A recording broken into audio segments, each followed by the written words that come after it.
teachers, fellow students, ladies and gentlemen, I would like to tell you a story entitled The Boy and the Apple Tree.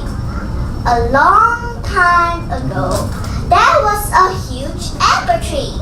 A little boy loved to come to play and sing around it every day. Twinkle, twinkle, little star, how I wonder what you are. Up above the world so high, like a diamond in the sky.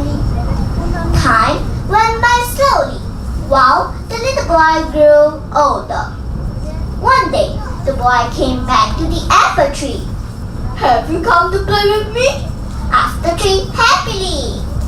"I'm no longer a kid. I don't play around trees anymore," the boy replied. "I want toys. I need money to buy them." "Sorry, I don't have any money, but you can pick all my apples and sell them for money," said the tree. The boy was excited.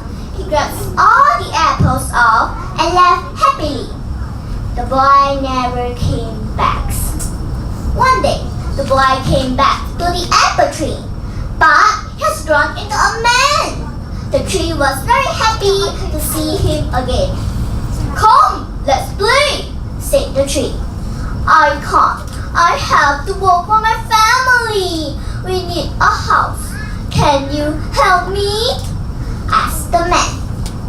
"Sorry, I don't have a house, but you can chop all my branches to build your house," said the tree.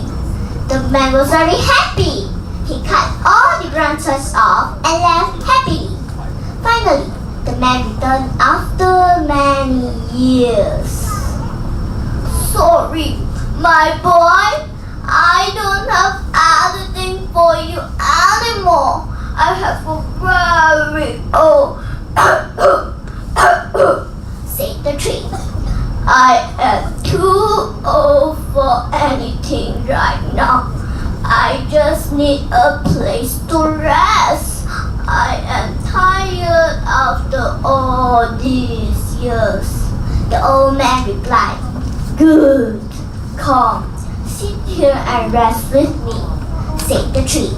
The old man sat down and the tree smiled with tears. The moral of the story is, don't be so focused on your own success that you forget the people who have helped you before.